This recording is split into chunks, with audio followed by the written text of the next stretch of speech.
We now live in a world where everything stopped making sense. Fiscal irresponsibility has become a thing of the norm. It's okay to murder babies in the womb, but we must ban all firearms because life is precious. While at the same time, we should defund the police and allow criminal activity a means to prosper. Ladies and gentlemen, you have not entered the Twilight Zone. You are in the United States of America. We are living in an inverted reality. Welcome to the Common Sense Conservative Show with Chris Wyatt, Todd McKinley, and John Grosvenor.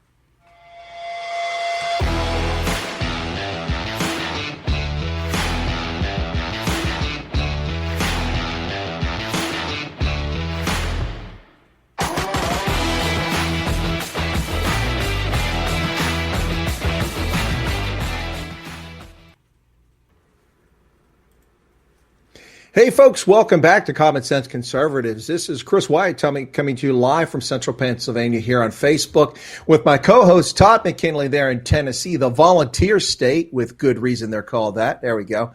And John Grosvenor up there in Maine, getting ready to fight the mosquitoes that show up in springtime up there. So I hope everyone's doing well around the country. Tonight, Common Sense Conservatives is going to have a lot of topics to come at you, but I'll start off with the first couple topics here. One I won't go in depth, and one I'll share just a couple thoughts on. The first is the Democrats are very excited about their insurrection commission that is being put together in the Congress. Representative Speaker of the House Nancy Pelosi, very excited. She can feel the tingle down her leg as she tries to do this and accuses the Republicans of being afraid of something. But she does forget that most of us realize that this is just a whitewash, no matter what's done. We saw this once before. I saw this movie. It's called the 9/11 Commission, or as I called it, the Whitewash Commission, in which former Deputy Attorney General Jamie Gerlich, who was largely responsible for the solid wall between intelligence agencies, but claims she wasn't and got top cover from Republican Slade Gordon of Washington, who's since passed away. They all forget that we all know that that was just a way to cover up the government's failures, its abject failures in the 9/11 events. So a insurrection commission for an event that was little more than a handful of people who behaved mischievously and broke into the Capitol building, and those who were welcomed in, was hardly an insurrection, with the other 500,000 people standing outside peacefully walking home. So that's the first topic. Second topic is the one that I'm very excited about. That's here in the state of Pennsylvania, the Commonwealth of Pennsylvania, where the voters have taken back a degree of power from the fascist, totalitarian chief executive of the state, El Duce himself, Tom Wolf, in a situation in which the governor has declared a state of emergency over 14 months ago now. And many of the things he declared in the emergency were declared unconstitutional by a federal Judge Stickman in the Western District of Pennsylvania in August of last year. Yet he continues to enforce his unlawful, unconstitutional bans on businesses, on worship, on gatherings, and things like that in the midst of the corona pandemic. Well, now voters have taken it back in a surprisingly closer vote than I expected here in Pennsylvania. The votes are still coming in, but essentially the race has been called. 4 constitutional amendments. The people have taken back a degree of power. And this is related to the fact that the governor cannot declare a state of emergency into perpetuity, but rather for just 21 days. Boy, I'll tell you, people in South Africa would kill for that opportunity to take their government and force them to end that situation after 21 days. And now what happens is once this is codified and the final tally is in, and right now it's 54 to 45% for both of these constitutional amendments. There were 4 on the ballot, but these are the 2 most important ones at the moment. After it's codified, then the governor has 21 days. After 21 days, he can only continue a state of emergency if the legislature, by simple majority, confirms it and extends it. That returns some degree of control to the people who elect the representatives, not simply a lame duck governor like Tom Wolf, who has nothing to answer for but God himself at the end of his term of life. He can do whatever he wants in office and get away with it, as we've seen. So there you go, folks. That's the kind of stuff we're going to talk about tonight here in Common Sense Conservatives. And with that, let me ask you how my co-hosts are doing. Todd, what's the word in Tennessee, my friend? Well, let me unmute this thing here. Well, I can tell you the good word is, we've unmasked here in Tennessee for the most part. We go to some places, some like maybe a restaurant here and there, and occasionally they'll ask you to have a mask on, what have you. But for the most part, nobody's wearing masks out there. And I just got back from California, and I'm happy to report that a lot of people in San Diego and Southern California are not wearing masks out on the streets, and a lot of the bars, restaurants that I went to, with some exceptions. And I think about 90% on the people on the streets on Thursday, Friday, and Saturday night, which are the busiest nights there, about 90% roughly didn't have a mask on, which is very heartening, especially in that state. So Tennessee, we're well on our way to opening. The fact is, I'm disheartened at the fact that our governor took so long to do this, but we're on our way to opening back up, and I'm glad Pennsylvania, you guys had the right vote up there. It's sad that it was that close, though. Well, it was closer than I expected. I mean, really, are there that many sheep in this state? I mean,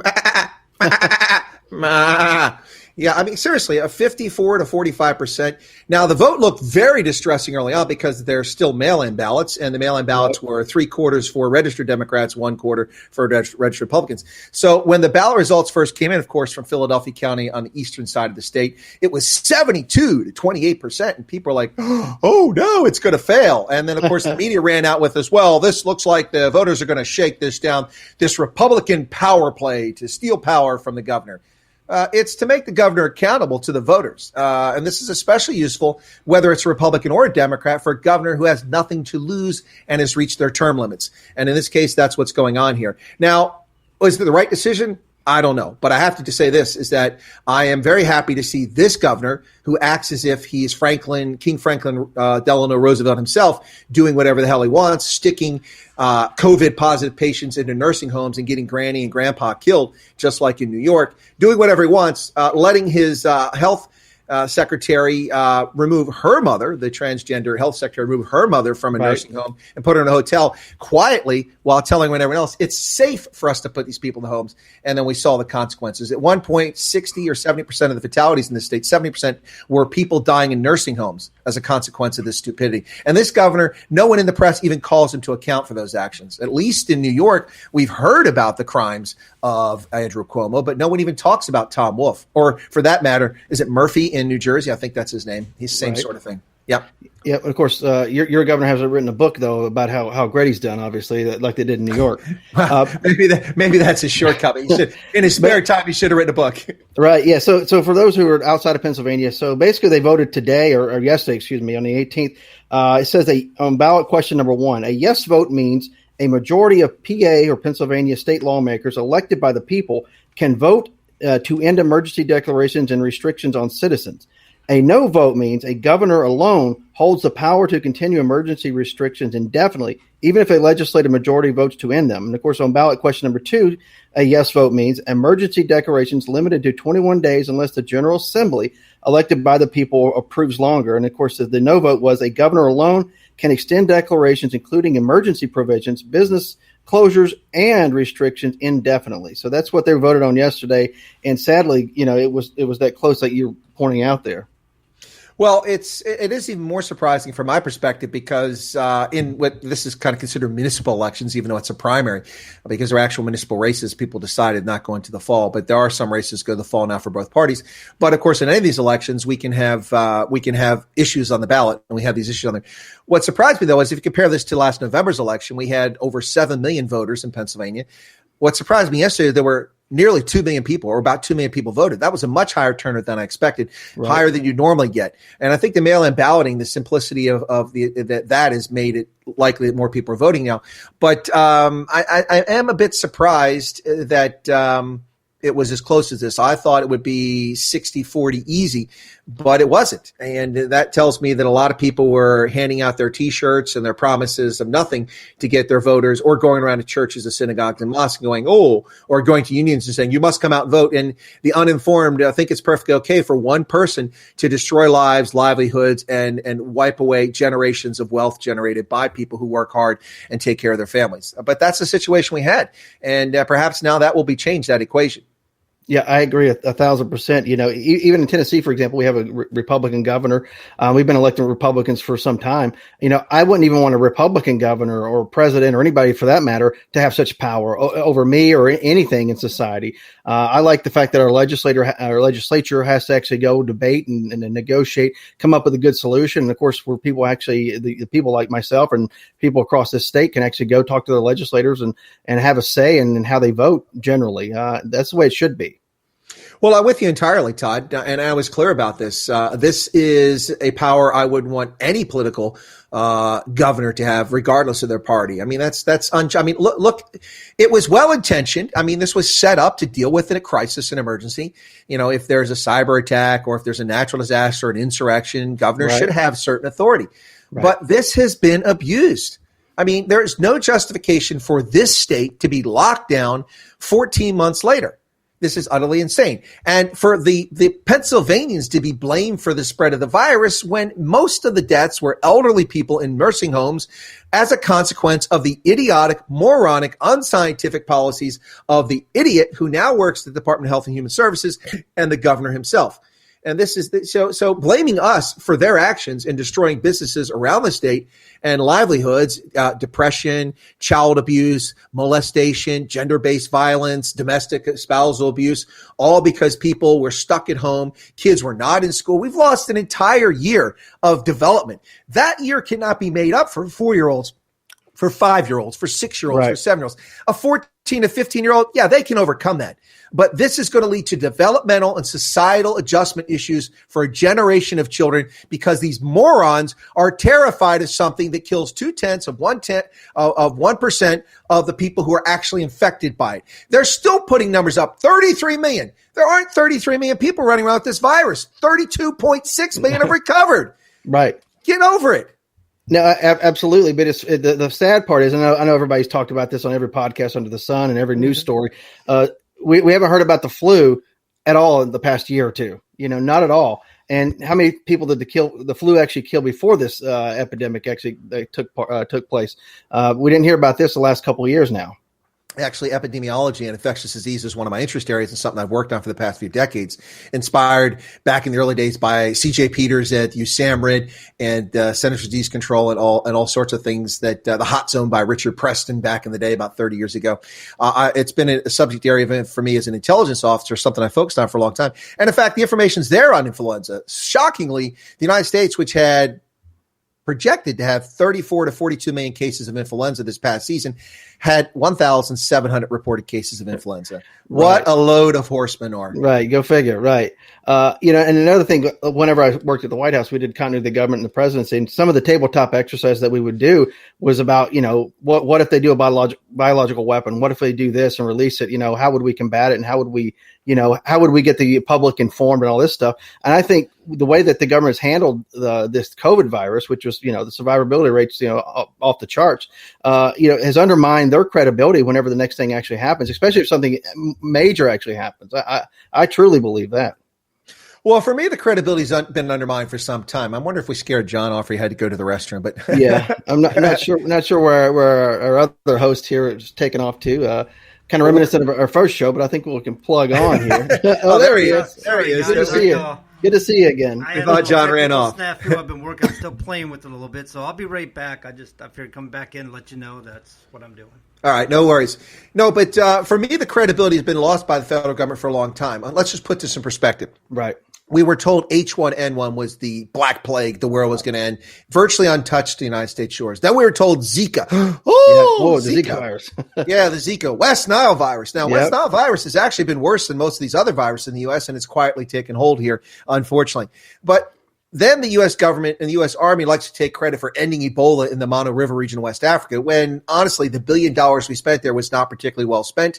Last time I was in Monrovia, I went past the motor pool where all of those lovely American-style ambulances sit in disuse because there's no medical personnel to use them, and they were sent over there. That was our $1 billion contribution plus the Army. Now, we did good stuff. I'm not going to dismiss that, but the Obama administration patting itself on the back for its response to Ebola, if I had any trust in our system whatsoever, it went out the window that day.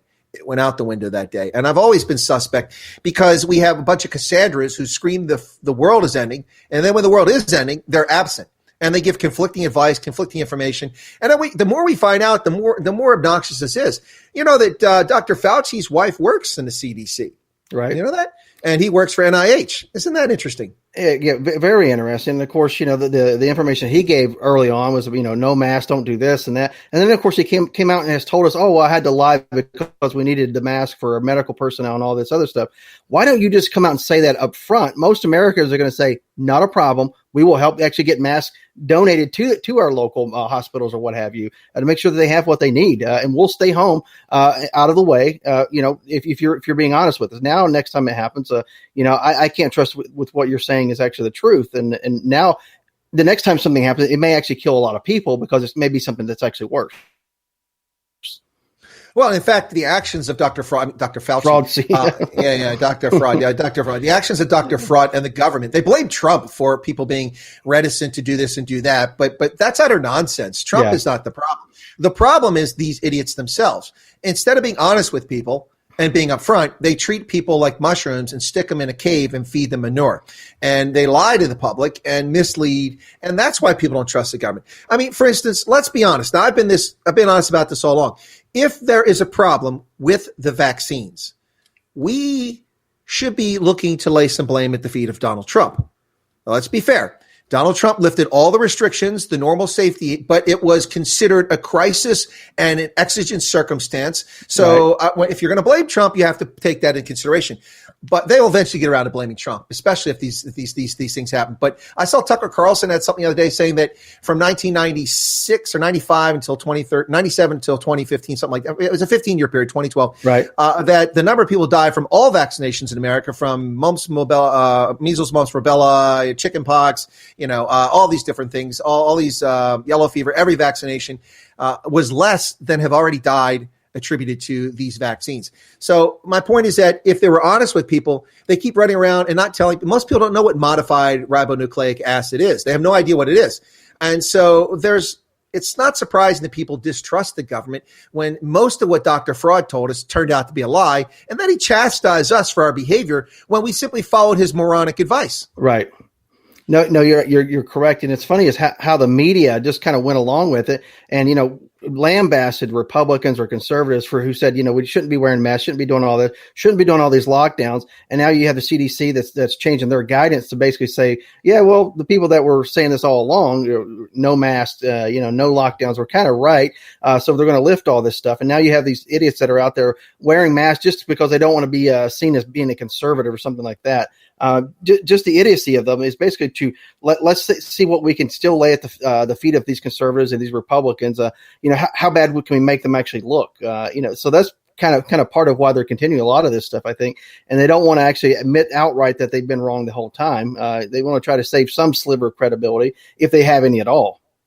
Well, I think that's bad, but I think what's even worse is these individual citizens who seem to think that they are empowered to be, deputized sheriffs and attack people for not wearing masks. I mean, I saw this horrific video yesterday. I can't ascertain the authenticity of it. That's why I don't show it on my program. Right. But it is of a young white woman with a child that looks like she's about 4 years old, a biracial child, it looks like. And she's in a restaurant, and I can't tell what state it is, but it's a state without front license plates because the girl gets drug outside. You can see no plates on the cars outside. So Pennsylvania is one of those states.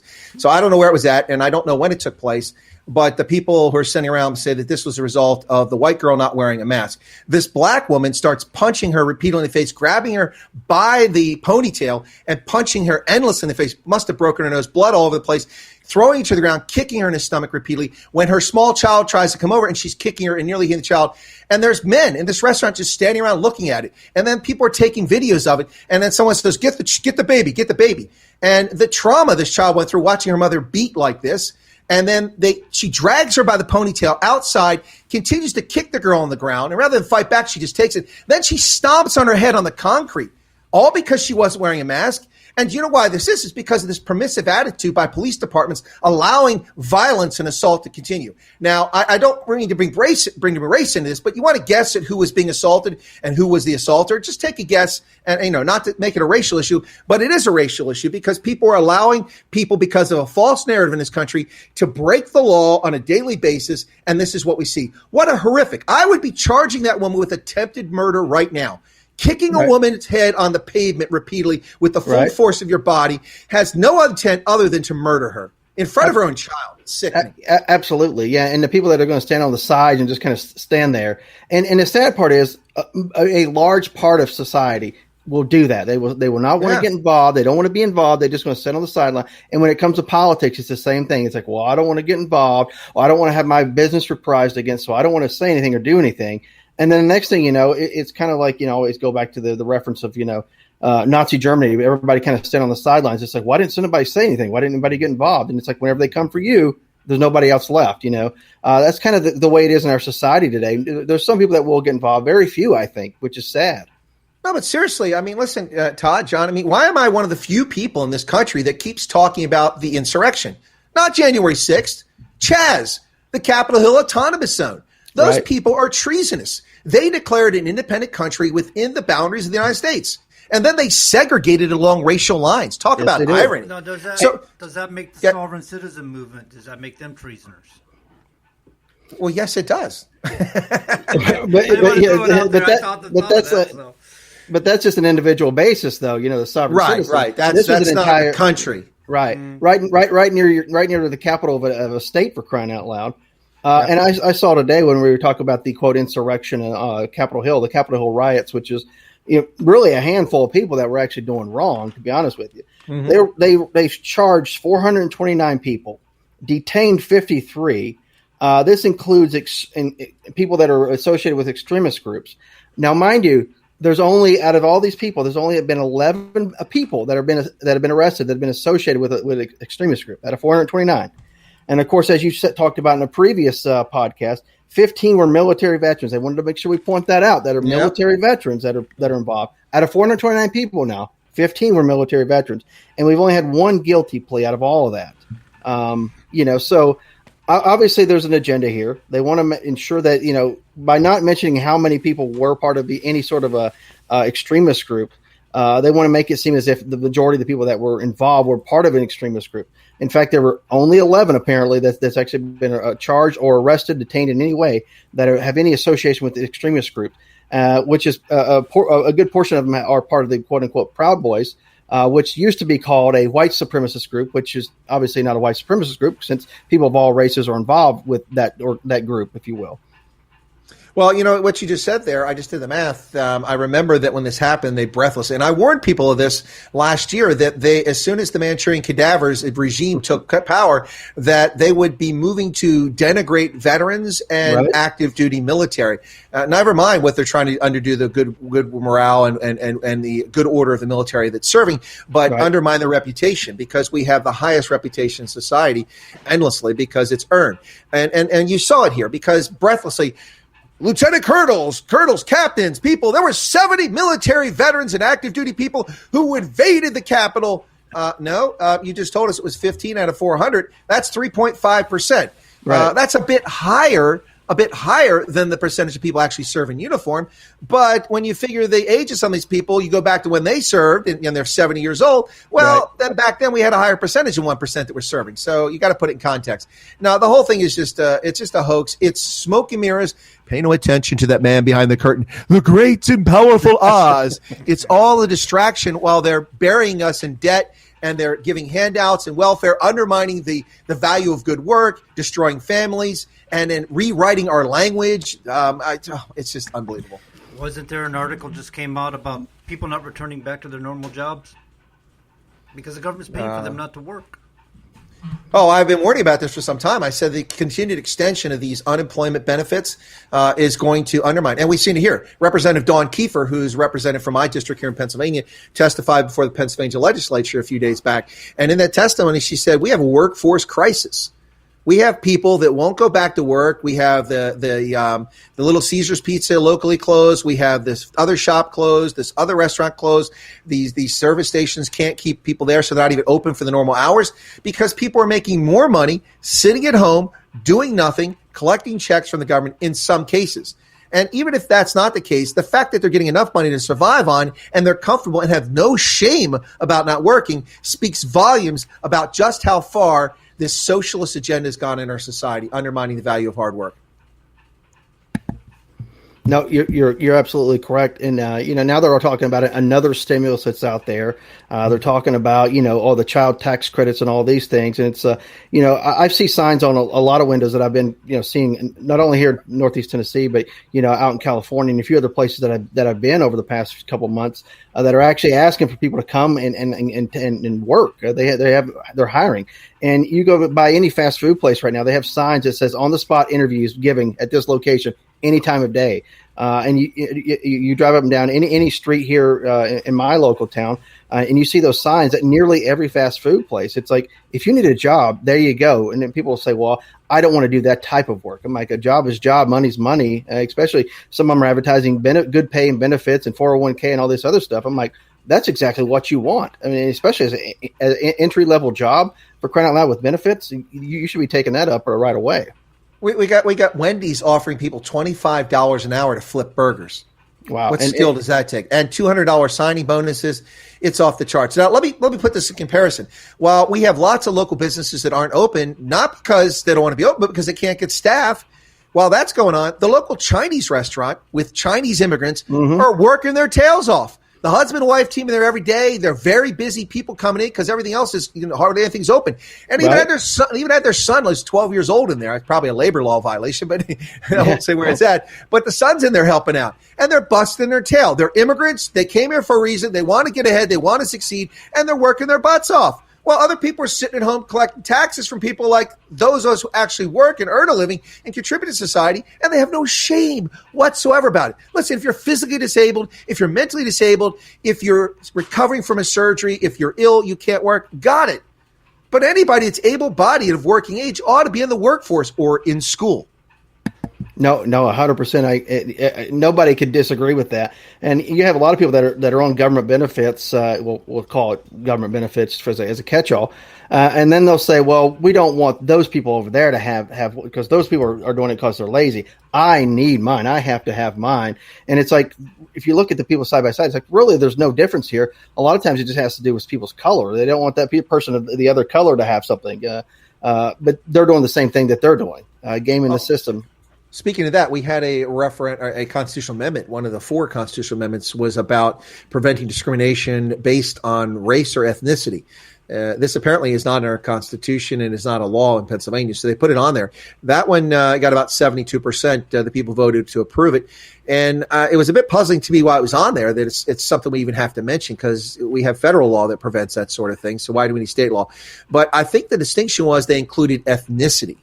And I'm not sure what that was all about, but I could see a case where if you're a light pigmentation person and you've been denied a job, and you could make the argument, well, that's because they don't like Poles, and I'm of Polish descent, and they discriminate against my ethnicity, or I'm Catholic, or or I'm Presbyterian. I don't know if that was the motivation, but it was just an interesting thing for me to see a constitutional amendment for the Commonwealth of Pennsylvania that on the ballot in the year 2021. I mean, I thought we resolved all this in 1964 with the Civil Rights Act. Going back to your question, why does the state need to make the same law as the federal? And that's so they can enforce it. States don't enforce federal laws. The federal government does, right? No, that's true, but you have a recourse. You have a recourse in the federal courts, though. Right, you do, but the states themselves have no recourse. So they too have to make the same law, so they have something to enforce it upon. Now, your point is the state wants to accrue power. Okay. Well, we just gave it to them. But it's quite often to reciprocate. States will often make laws, such as like with regulations. States have to make the same laws and regulations to enforce those laws on a federal level when they're enforcing for the feds. Interesting. Yeah, that was my understanding anyway. Yeah. So, I may mention this the other day to a group of friends of mine. I said, whenever we go to 2022, 2024, if you look at all the things that have been going on over the past number of years, decades, what have you, it's not just that we need to elect Republicans or re-elect Republicans. We need to elect and re-elect the right Republicans. And a lot of times you see people that don't want to come out to say local elections. We had a municipal election here this past Tuesday, yesterday, actually, for mayor, alderman, and board of education. A number of the seats were up, and it's sad that it's obviously an off-year election in the month of May. After we just had a presidential election, but most people don't want to come out for those elections. And I'm like, these are the people that are going to be making decisions that affect your kids, and whether it's Board of Education or you directly. You want to talk about your roads that are just horrible, that are not plowed, that are not paved, whatever it may be. This is why you need to come out and be involved in those local elections. And I'm not making a comment necessarily on the local city Board of Education or BMA here necessarily, but I think it was only like 9,000 some odd people. It was a small fraction of the percentage of voters that could actually come out and vote.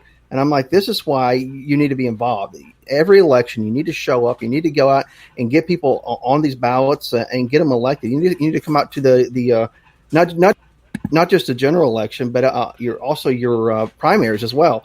Especially in your primaries, whenever you have somebody challenge and say an incumbent that you've complained about for so long, find out who the worthy challenger is, who has a shot at winning, and get behind them. They may not be 100% what you want, but if they're far cry better than the person that's in there that you don't like, why would you not come out and support them?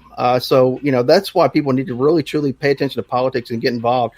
And at the same time, go out and try to find people to recruit to run for office, especially those local seats that are not that expensive to run for, that you could easily go help knock 200, 300, 400 doors in a week to help them get voters out. Anyway. Yeah, no, I was just trying to find the results while you were talking here for Pennsylvania. Last night, the results were coming online. There's some good coverage from local news stations in Harrisburg. The Harrisburg mayoral race and the council, there were 12 candidates for the council, not a single Republican filed. Wow. So all Democrats. This, of course, is a city that was corrupt, the first national or state capital in the country to declare bankruptcy a few years ago because their criminal city officials borrowed money so they could steal the money, and then they couldn't pay back the loan. They buried the city in debt. And so they became the first state capital. That's the distinction Pennsylvania has, the first state capital in the history of the United States to declare bankruptcy. Utterly unbelievable. Well, the mayor last night, I was watching the results, and a fair number of ballots had come in, and there were 1,700 votes for the lead candidate. And the second one was like 1,650 or something like that. I don't know what the total was at the end, but only a few thousand people came out to vote. That's insane. Now, there were several candidates, but the point is that there must have been less than 10,000 votes in a city of, well over 100,000 people. It's crazy. It doesn't take much in municipal elections and local elections to change things. When I went to my ballot yesterday, I had gone to the local Republican Party. As you guys probably know, I'm not particularly fond of the Republican Party because of too many rhinos, and it's just proven to be unreliable. When Bush was in office, they spent more money than drunken sailors. But I am a member of the Republican Party, so I've gone to Republican meetings and I asked about offices, and they're like, no, we've already filled all these slots. But it was mostly judgeships and things like that. But when I went to get the ballot yesterday, I looked at it, and there's a whole bunch of positions, and there's no candidate. No one even filed for the office. So, for instance, one of the offices no one even filed for is either Democrat or Republican or constitutional or libertarian, is the judge of elections. So guess what I did? I wrote myself down. There you go. So at least one vote came in for that position. I'm sure that someone actually probably got a few of their friends and got it. It's a 6-year position, and nobody filed for it. Given the state of elections that we've had, if I had even known that, I would have got my name on the ballot, or I would have raised some money and put up write-in things like that sort of thing, just to get my name out there so people would see it. But that's crazy. That was just one of several. The auditor position, there was no one for that. We need an auditor for the county. Good Lord. Now, I'm not qualified to be an auditor, or I probably could do it, but I'd have a lot of headaches. But the point is that very disappointing, and it takes so little, and that's where it changes. Everyone's like Congress. Yeah, I got you. But you change this at the state level and the local level. That's where you start. Local politics is where you change this. And if you do well, if you're interested in higher office, you get a name for yourself, you get a reputation, and you can move up. Only occasion does somebody just walk in at the state or federal level and gain office right away. They're usually a celebrity or somebody who's well known or someone with a lot of money. But the point is that local levels where it gets done. And you're right, Todd, almost nobody gets involved in these elections. That's why I was a little surprised. The turnout was higher than I expected yesterday, at least 2 million voters in Pennsylvania. That's still very low, but it's a lot more than I expect. I thought it was going to be about 1.2 million, to be honest. Right. Yeah. Talking about, nobody running for a particular office. I had a friend of mine he was an Army captain, former enlisted guy forever, and he lives down in Columbus, Georgia area. And he ran for constable that way. Nobody was going to run for it. And he saw that. And basically, I think he did a write-in candidacy where he got, maybe like 60 people to vote for him or something. Next thing you know, he's a constable down there now. That's all it takes. Yep. Absolutely. Absolutely. So, yeah. So what are some other things that are going on out there in the world that people are just not even talking about, not focusing on? Because, I watched a little bit of Fox News this afternoon. First time I've watched it since I got back from California. But saw the same old thing where it's the little soundbite, or they get somebody to come on, argue a pro or a con, and then it's right off. And nobody really kind of gets into the weeds of anything. They tell you why you should be outraged about something, but they never really tell you the backstory or the details of everything. Well, a little thing that's happening that not many people are paying attention to is that Hamas's effort to undermine Israel's reputation is not quite succeeding as it did in 2008 and 2012 when they tried before. Right. This time, there's people a little more astute as to what's going on. And a lot of people, despite the efforts of Rashida Tlaib trying to excoriate the Manchurian cadaver on the tarmac there in Michigan, despite that abusive and shameful behavior of a member of the Congress addressing the president in that fashion, even the Manchurian cadaver. Despite all that, and despite the lies of Ocasio-Cortez and all these other clowns, the reality is that when the Hamas terrorists fire rockets into civilian settlements unprovoked in Israel, Israel has a right to defend its citizens' territory. It's not simply defending Jews, it's defending Christians, Muslims. And by the way, I was sanctioned already by YouTube on my new channel because I did a video about a political party in South Africa that was protesting in front of the Israeli embassy, and I showed footage which that political party made available on their Twitter account, and I credited them because that's where it came from. And then I point out the facts about, Israel's population, 9.3 million, 20% are Muslims, 69, not Muslims, are Arabs, 20% are Arabs. 60 or 89 members of the Knesset since it was formed in 1949 have been Arabs. 14 current serving members of the Knesset are Arabs, and several of those are Sunni Muslims. There have been Arab generals in the Israeli Defense Force, members of their foreign ministry. Anyway, I went through this whole thing. My video was removed by by YouTube after it had been up. They reviewed it, said it was fine. Several hours later, it was removed, and they accused me of spam, deceptive practices, and scams. And I looked at their subcategories, and of course, none of them fit. The problem is that I told the truth in my analysis. They inferred it was pro-Israel. It wasn't pro-Israel. Israel came off looking better because the reality is they are better off. Not that they are absolved of their actions, but they came off looking better. So they assumed it was pro-Israel. So I was sanctioned because the truth is not allowed.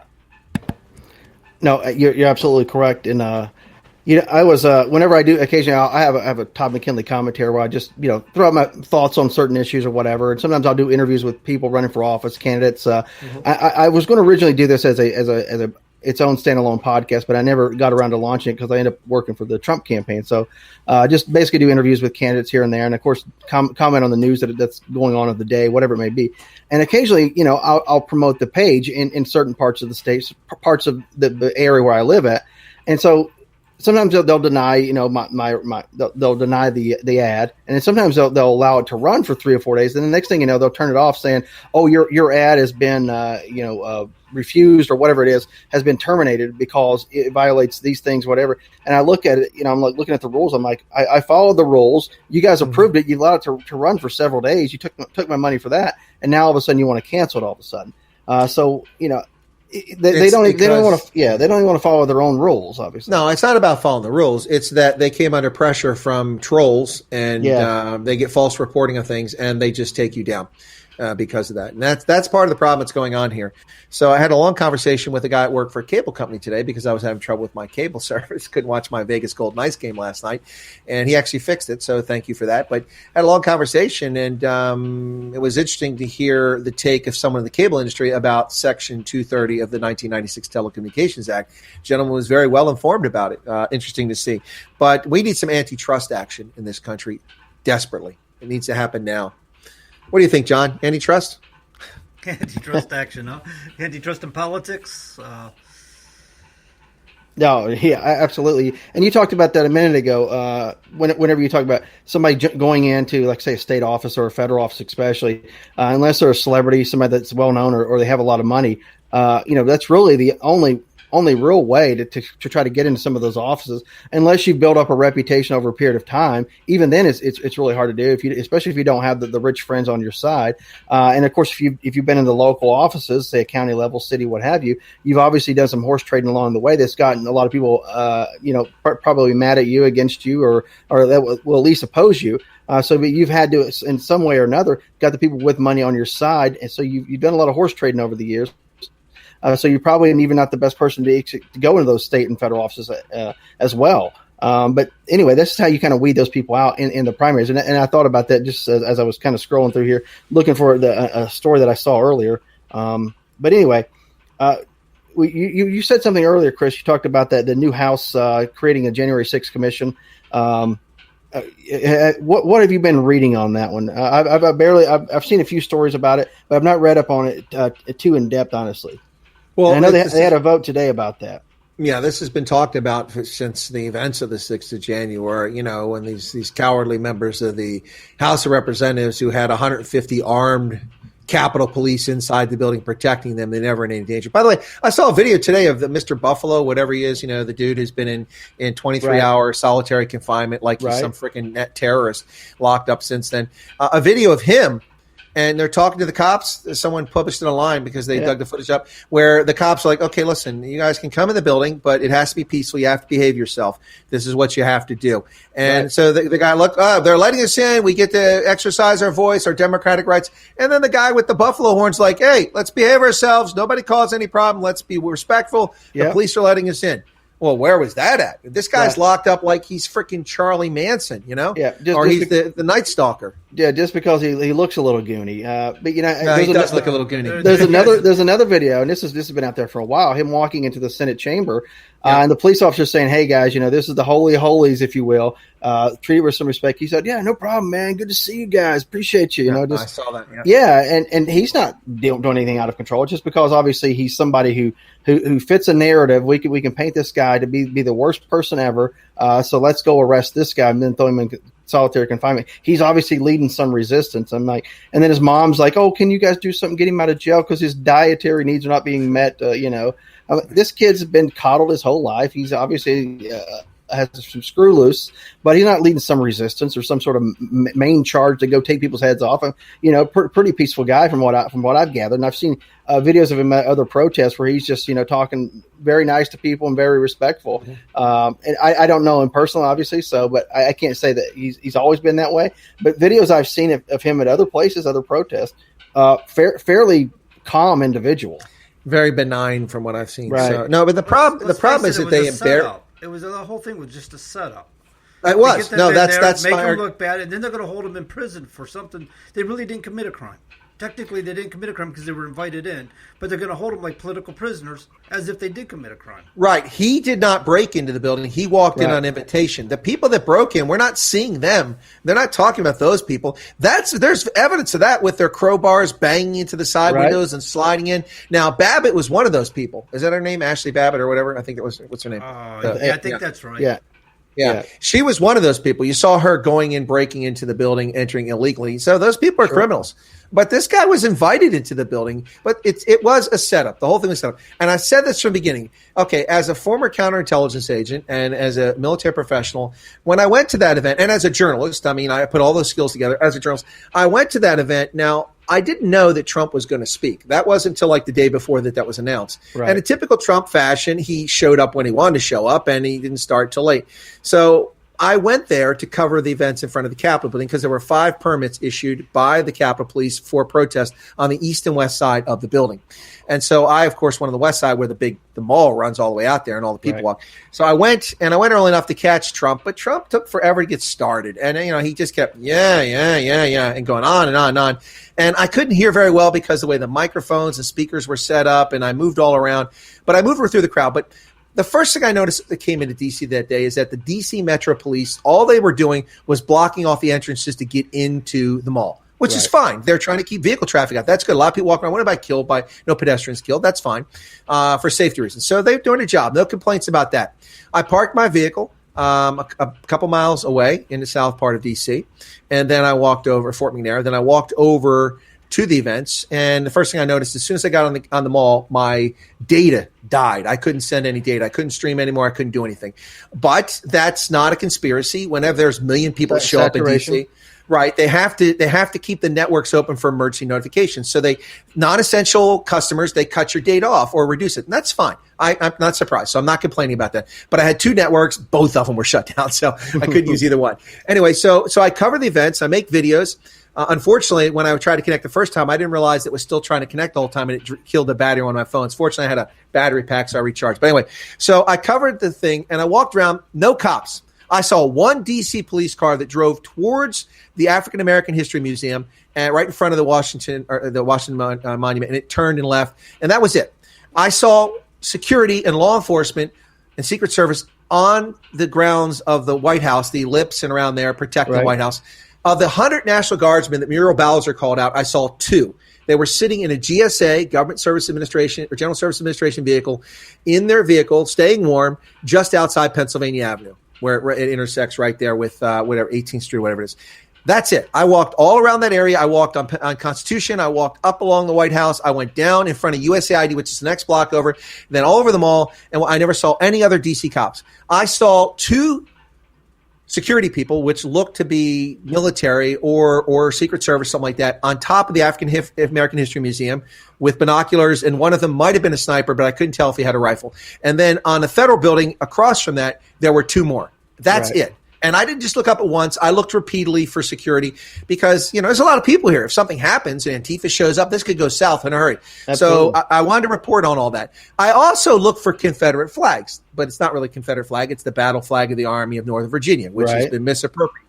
But I looked for that because that's a dog whistle for the leftists. I saw 6 of those flags the entire 4 hours I was there. But you know what I saw the most of?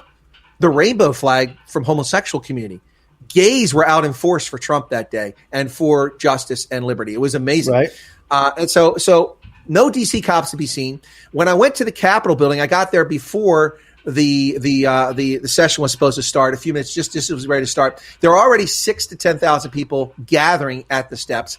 The steps weren't blocked off. There were no barriers. There was some snow fence, but it had been opened up to let people walk in there. So hang on a second. I got my McAfee trying to start here. Anyway, so I had to turn off my virus scan. So there were no cops there. I did see like a squad of Capitol Police jogging off the side and running up the other side. They weren't rushing to something. They were just moving into position, kind of like a squad of Marines. It's about 18 of them.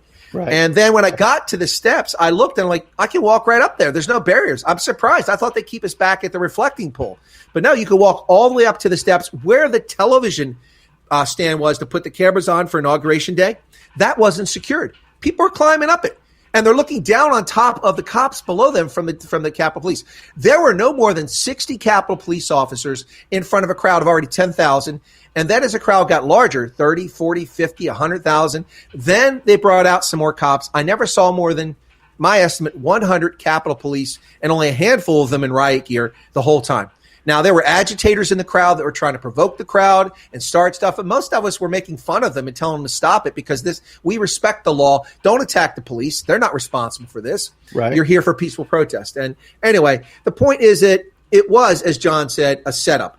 They intentionally ignored the information from the Counterterrorism Center that warned them of potential threats on that day. They ignored Parler giving the FBI information before Christmas from people on Parler saying that they were going to go there and cause trouble, whether they're going to or not. They gave it to the FBI. The FBI sent messages back to Parler thanking them for their cooperation and asking for more information.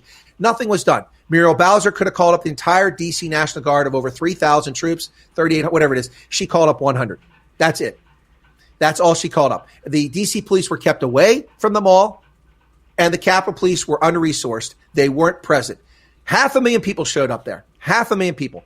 Are you serious? 100 cops for 500,000 people? The entire D.C. National Guard should have been in a reserve position within 500 meters of that building, maybe in the tunnels underneath the Rayburn office building next door is where they should have been and ready to respond. But they weren't.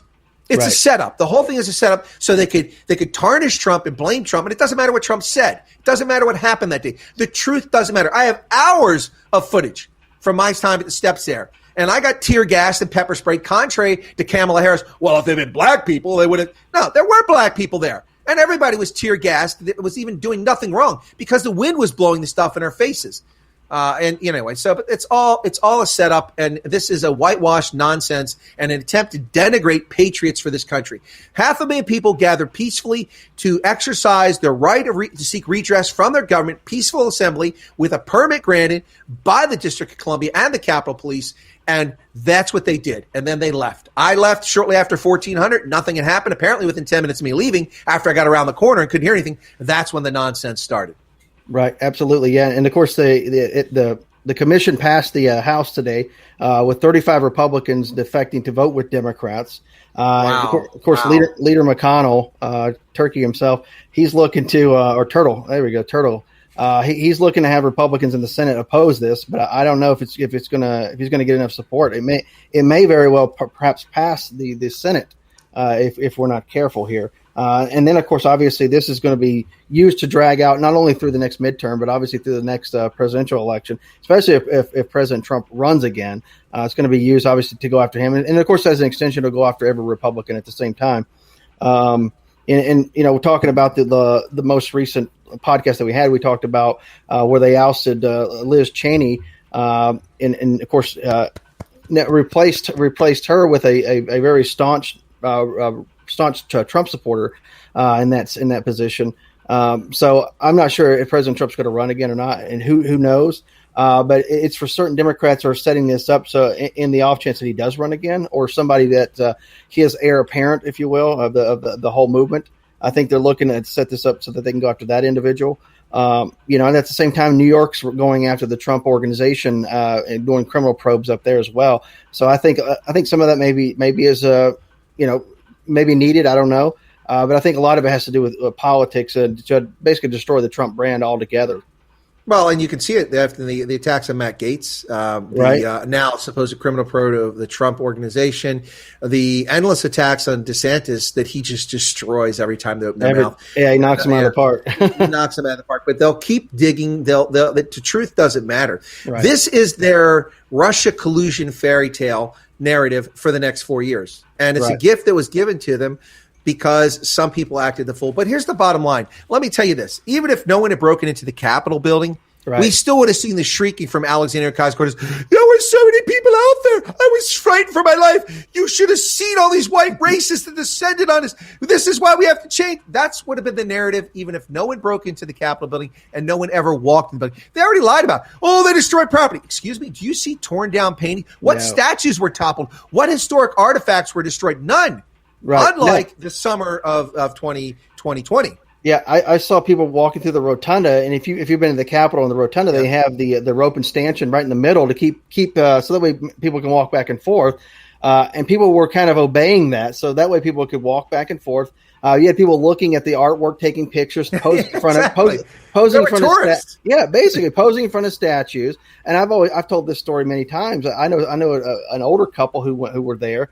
And they were allowed to come in. They, basically what you just said a minute ago. They said, just be careful, don't do this, don't raise your voice, and all this stuff. There's a vote going on, and they understood. They allowed them to come through. They walked around, and they were taking photos and taking pictures. And as soon as the police said, "Hey, we're going to need you guys to leave," they left along with the group that they were with. Exited the building. They followed the police's instruction and left. And of course, now a couple of them actually had the FBI show up at their house and questioned them. And they said, "This is what happened." And basically, followed the story of what the video the FBI actually has on them. And they're like, okay, well, they basically closed the investigation on them because they did nothing wrong. They basically had the same story from what the video showed. There's a couple reports of people who cooperated with the FBI, gave them video footage, who tried to fly and are now on a no-fly list. Yeah, that's illegal. It is. Yeah, I mean, no due process. That's the whole thing with the whole red flags that the Supreme Court just struck down earlier this past week, basically saying, you can't go into somebody's house and basically just to take their guns away from them, especially with no warrant, with no due process, with no court order or no court case, anything like that. But obviously, that was struck down. Yeah, well, no, it passed unanimously. So basically, they can't go into somebody's house to take somebody's guns. No, did the Supreme Court heard a case about the red flag laws? Is that what you're saying? It wasn't necessarily about red flag laws. It was basically a Fourth or Fifth Amendment case, basically going into somebody's house and where they just took somebody's guns without having probable cause to do so. Well, I mean, that's along the lines of these red flag laws, which people, the leftists claim are for the public safety. But all it takes is a disgruntled spouse to say that you're a threat or you threaten someone and they come take your guns. There's no due process in that. You can't take – and then getting your guns back, you have to pay. You have to go through those it's an utter disaster. I mean, I've seen this in South Africa where law-abiding citizens have had their guns taken away by fraudulent claims by other people. And then 3, 4, 5, 6 years later, they can't get their weapons. They finally get it back. They have to pay all these huge fees. And the guns are rusted or in bad condition because they were never taken care of. It's disgraceful. Meantime, they've been left defenseless in a country where 60 people per day are murdered out of 60 million. It's insane. And these red flag laws are very dangerous and disastrous, and they need to be stopped in their tracks. Completely. And obviously that no-knock warrants is another thing that needs to be stopped across the country. That's another issue that was talked about the other day as well. But I know we're talking about several different things here. We got several trains of thought as we're going through this thing, because contrary to a popular belief, we don't necessarily plan out what we're going to discuss on this podcast. So, but we hit several good topics, I think. And of course, you have a lot of great insight, and of course, John can chime in anytime he wants to. But he does a heck of a job making sure that the wheels of this thing are running and keeps everything the skids greased, if you will. And here I am. I'm sitting here looking through several things that I've read over the past couple of weeks, and I'm like, what topics should be next? And this is where I would like to have people call in or chime in on Facebook or any of the platforms that this thing's going out on, and give us a topic to discuss. The things that you've seen that are out there that we've read up on over the past few weeks or months or what have you, or maybe from our experience that we could actually discuss in depth here. So that way it's kind of not just our program, but it's everybody's program as well. I think that'd be great. Interaction is awesome. Well, the problem I have is that the chat doesn't flow properly in the browser, but in StreamYard, I'm looking. I just found over here, so I am seeing some nice comments. People saying I should run for office. I saw that. Yeah, they'll vote for you. I was going to ask you earlier when you're going to run. I mean, you did say you put in for that one spot, but to actually run for a state rep or a federal rep, that'd be nice, Chris. Well, the problem, of course, is that the senator in the state that's here is Mike Regan, and he does a great job. He's a conservative Republican. I've got no beefs with him. He's a former Secret Service agent, I believe, and he's done a lot of other things. Very successful business guy. And my state representative, I'm just head over heels happy with the job she does. That's Dawn Kiefer. She is one of the most staunch conservatives in the state, and she's not afraid to speak up. And so, I mean, I can't run for those positions. I wouldn't run against people who I'm happy with. I mean, that split a vote. Plus, I'm not from here. And this is one of those places where, you could be somewhere for 20 years and you're not from there, kind of sort of thing. So that doesn't mean I can't run for office. Just last week. I do believe the state of Pennsylvania needs a new governor, right? Oh, well, they do, and that's absolutely the case. Hey, there's no reason not. Well, also we're getting a new senator because Toomey is finally leaving. Thank goodness, useless toad.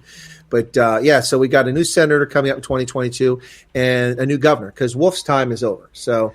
But if I become governor, I'll only be able to declare in a state of emergency for 21 days. So I'm very disappointed in that.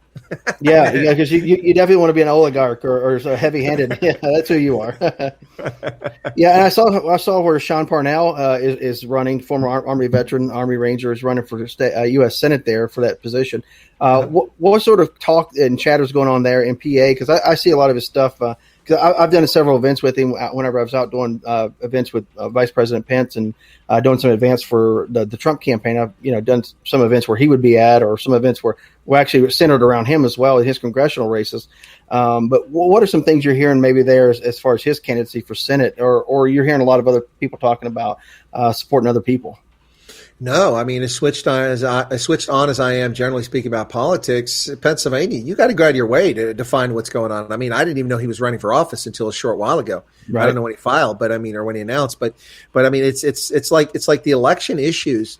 There is virtually no news coverage of it locally about what these issues were. That's why I'm really surprised at the turnout. Clearly, there was an effort to get the no vote out for this because we had a million people show up and saying no. I don't know how anybody in their right mind would think it's appropriate to give a governor unconstrained control. I mean, if we wanted an emperor, this would be Rome, or Egypt. Yep. You know, and the people that came and got the no vote out obviously didn't explain it to people. They said, "Hey, this organization, the one you support all the time, is voting no, so let's vote no. Get out there and do it." And probably everybody's like, "Okay, sure, we're voting no," and had no idea what the hell they're really voting for. I can tell you exactly what they said.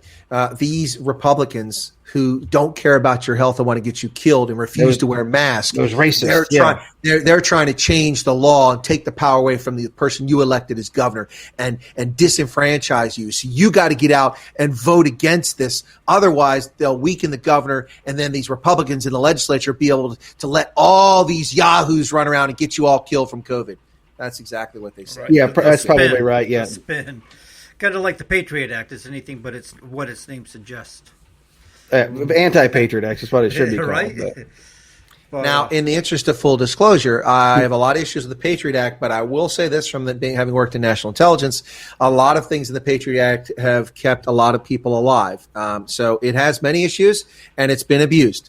But there are many Americans alive today and people around the world because of the tools that were allowed within the Patriot Act. But that doesn't mean that the federal government should be reading our library card. That's nonsense. Very true. Yeah, no, and I agree with you. And just with any piece of legislation, there's probably always the good things that go along with it that we never really hear about. But we hear about obviously all the bad things and a lot of things that say Snowden, for example, threw out there that people didn't know about. But at the same time, there's, like you said, the good things that were out there that, people just kind of gloss over because we always look for the bad things in people. We always look for the bad things in government, especially, and especially elected officials. We always want to go to the bad things first. Those good things are making the news. Nobody's ever getting on the media and saying, hey, guess how many lives were saved today because this law went into effect.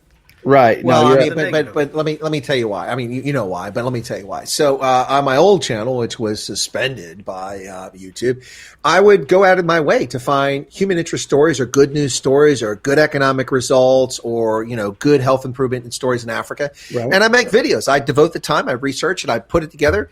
And 100 people watch my video. I make a video about a farmer being murdered and 75,000 people watch the video. I'm not embellishing. That's just kind of – so people just love to hear bad news. They may complain about it. They may say it's not true. They don't like it. But look at Twitter. Twitter is a cancer. And the reason Twitter is successful is because people like to watch other people suffer or look at gore and horror. Right. No one wants to hear about the wonderful story about a lovely 7-year-old girl at the beginning of the pandemic who wrote a song in Liberia and recorded it to music, and it became a #1 bestseller. It was played on all the radio stations in Liberia, and it's basically, she had like a kind of little, not a rap, but a song, washing your hands, being responsible. Sure. It's a lovely story. I talked about it. 10 people watched the video. Don Henley wrote a song, didn't he? The old saying, if it bleeds, it leads. People just love that. People love the gore. People love other people's misery.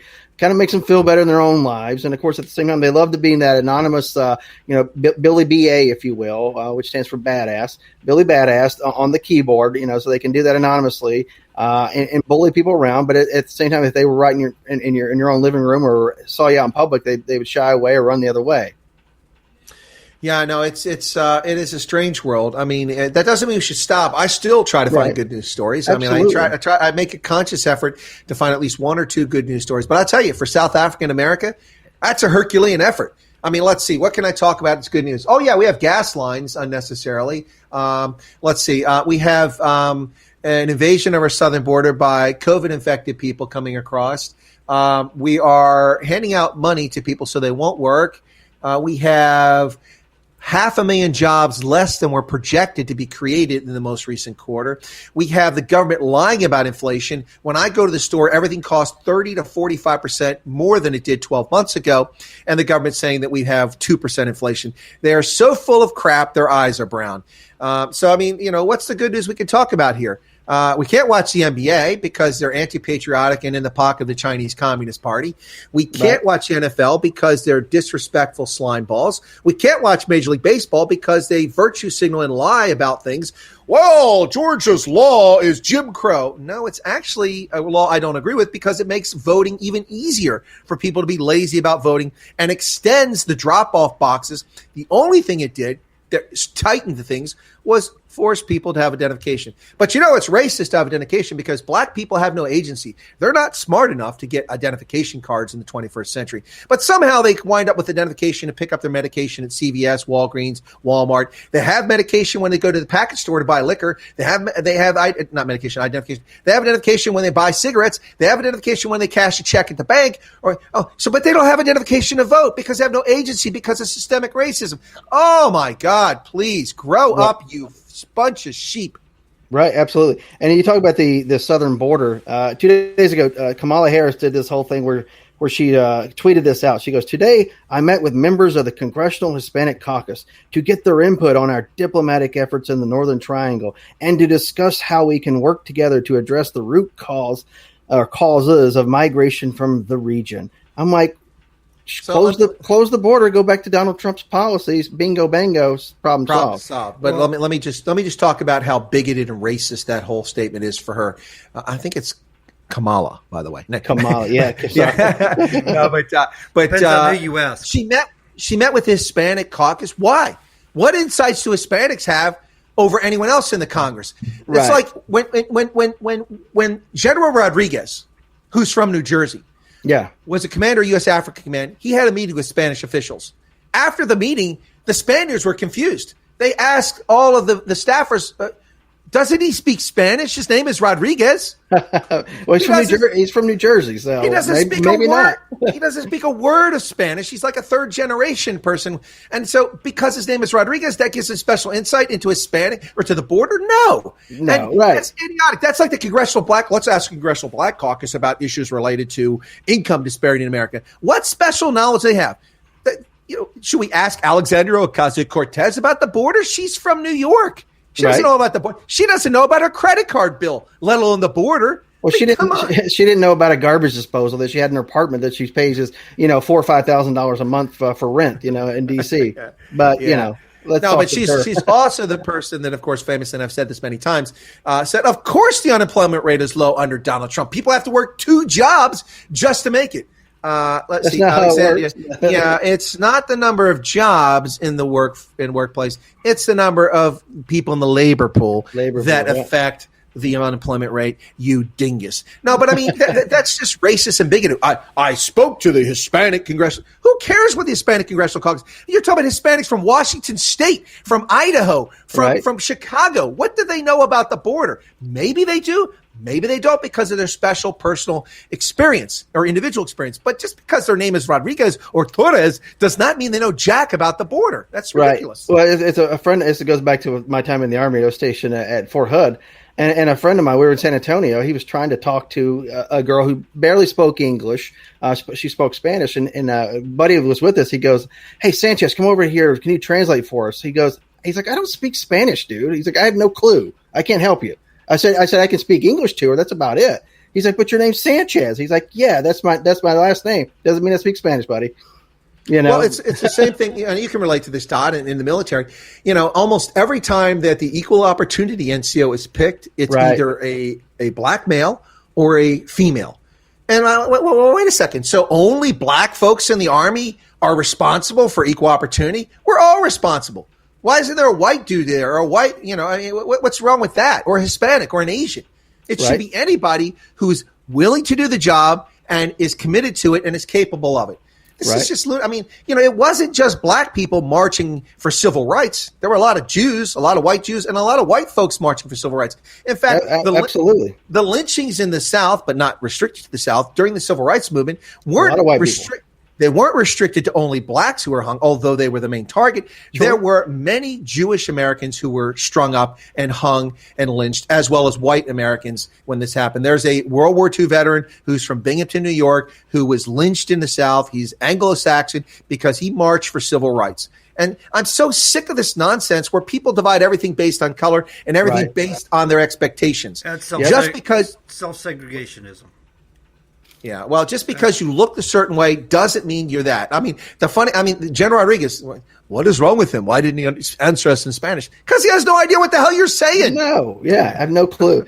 And I've done trips to Central and South America before, and you have guys, U.S. military folks, and they look the part, they have the right name, but they don't speak Spanish, or they speak some broken Spanish because they took it in high school, like I did, and the people down there are like, why don't they speak Spanish? Why don't they, but they're not from here. They don't speak it. It's not their native tongue. They speak English. They're from middle America. Had a guy who was from Kansas, and he's like, I have no clue. I grew up speaking English. I'm American, 100%. He's like, in fact, my family goes back several generations of being on this side of the border, before you can find somebody that was just from south of the border in their family. I figure there's two things you got to know in Spanish. Uno más cerveza, por favor, because everybody needs one more beer in baños, because everybody needs to know where to relieve themselves. Right. Yeah, ¿Dónde está baños? Yeah, right. Absolutely. So, yeah, I love these podcasts. I can tell you, I'm hoping we can gain some more traction with them, and I hope we can get them out to some more platforms. But like I said, I'm hoping that people will comment, maybe even before we even do these next time, we'll say, hey, how about this topic for the next time you guys have a show? And that way we'll start off, right away with a good topic. And I know I'm just hitting that up against somebody's privately messaging me, like, hey, why don't you talk about this? I'm like, well, maybe we'll do that next show, Well, what's the question? What's someone private messaging? What's the question? It's basically just about Tennessee stuff. And I'm like, well, they're probably not going to know about Tennessee specifically. We're not going to talk about Tennessee in this program.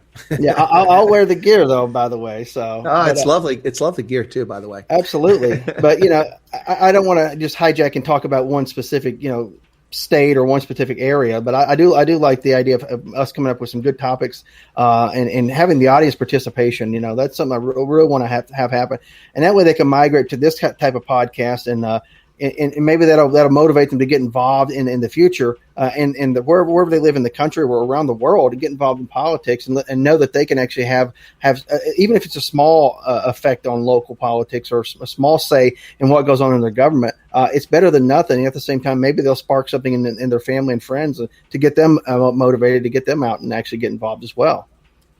Well, I think one thing that we're doing here, that at least as long as we're able to do it, is in some respects a public service, from the standpoint that a lot of people seem to think that they can't make a difference, that it's all rigged, that they have no chance, that just keep your head low and hope for the best, and think that this terror and this horror won't come to your doorstep. Well, it will. Right. It will. Absolutely.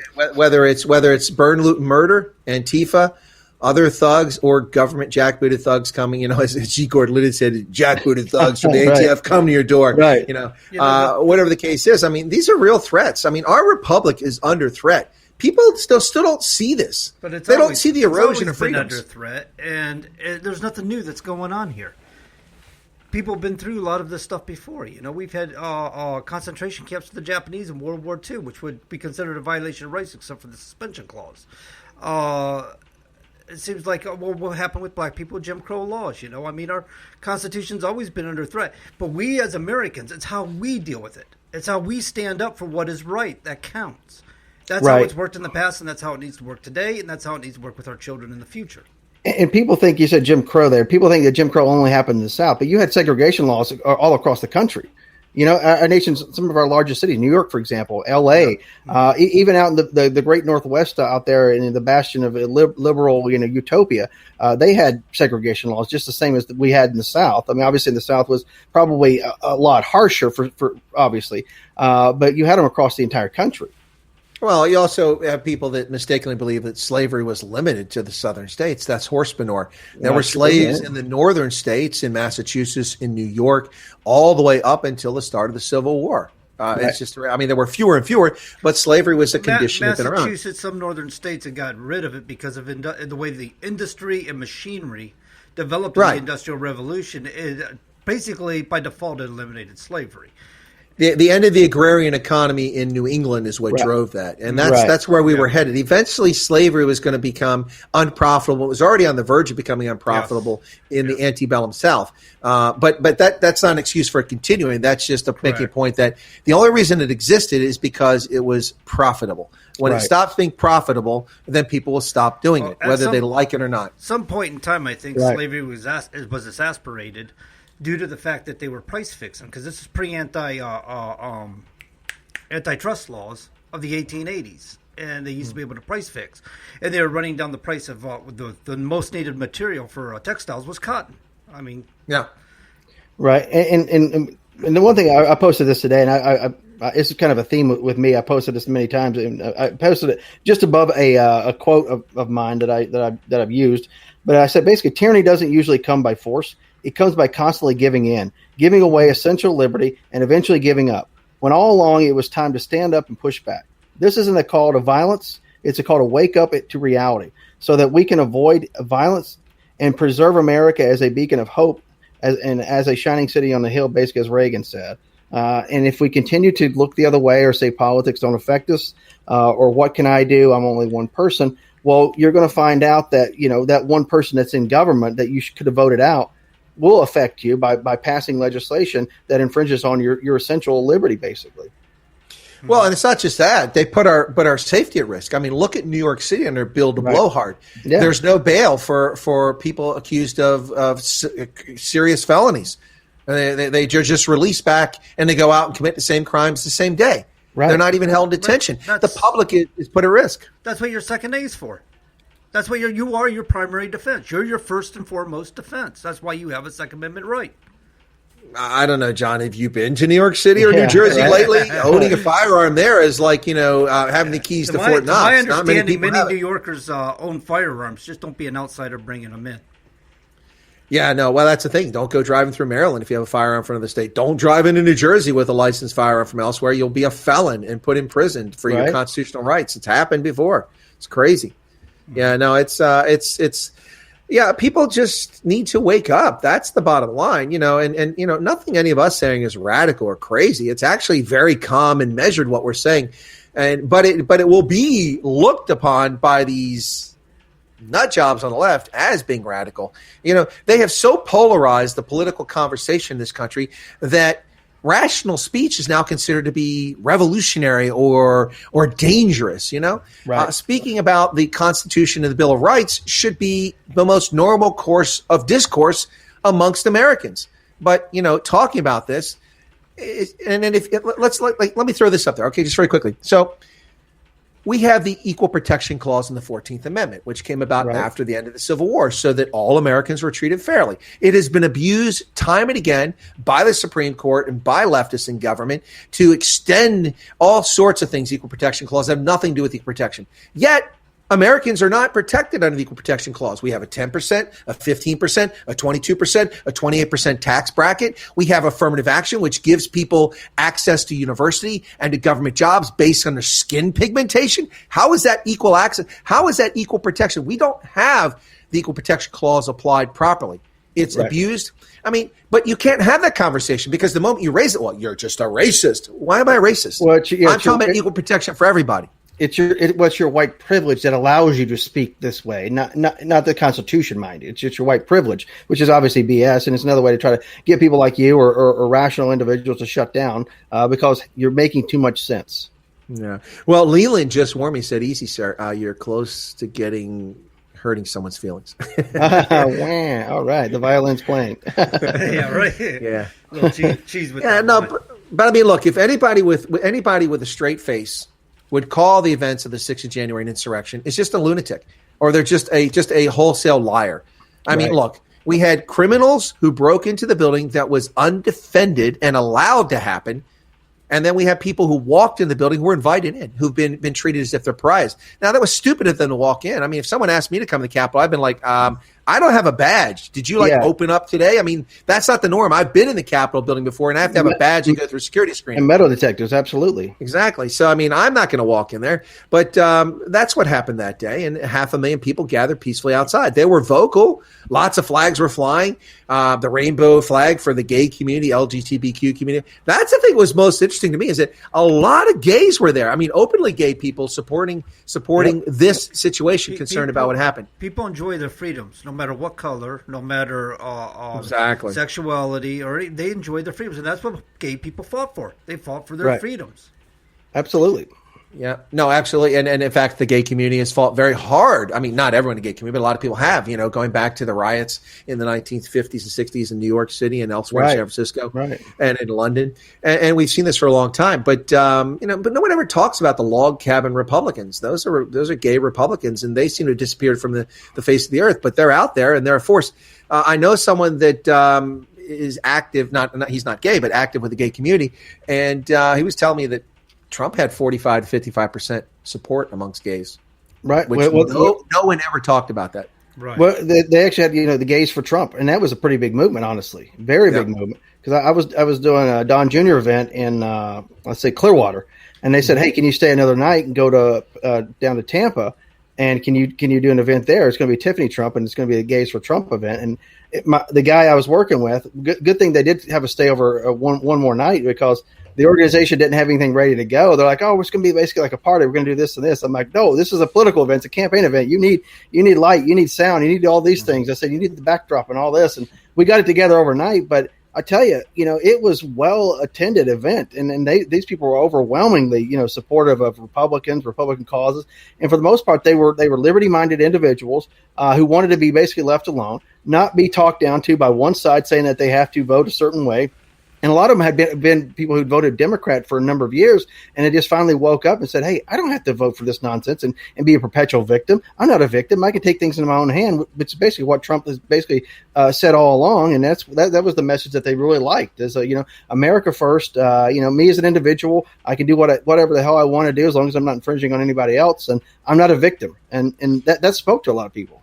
Well, and it wasn't just that. I think that's a big part of it. But I mean, the fact that he appointed the first openly gay person to be an ambassador, Rick Grinnell, right. and then put him as the acting director of national intelligence, despite the left. You know what the worst part about that was with Grinnell? He went to Berlin, and the kinder, gentler, caring about trans and gay community, woke leftists in Germany attacked him for his homosexuality. They're sick people. Right? They're sick.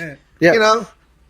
Yeah, and of course they forgot that he was the first openly gay person at a cabinet level official whenever Biden came into office, and didn't no mention of him, obviously. But that's just, but that's a time tested thing. So we had a black female astronaut recently. The first black astronaut, the first black astronaut died in the Challenger in 1987 or 86. Right. That's the first black astronaut. So get your facts straight. This has happened decades ago. It's always got to be the first this, the first that. Listen, This week I mentioned today in my newscast that Kenya has selected its first female chief justice. Well, that's kind of big news. It's a patriarchal society, so that's especially there. Yeah, especially there. Exactly. But I hear every time. Well, the first left-handed, gay, one-armed black activist has been nominated as the undersecretary of toilet cleaning at the White House, and we felt that was worth mentioning. That has been a sway, and it suggests that you should dispose of all sense of reasoning and just vote for the first. Well, they're running out of first. But that's why they had to create all the new different genders and all this different races that they're going to create, obviously, next as well. How many genders do we have now? Yeah, and sexual identity. So you have to create all these different things. So that way you can have all the first this and that in perpetuity, I believe.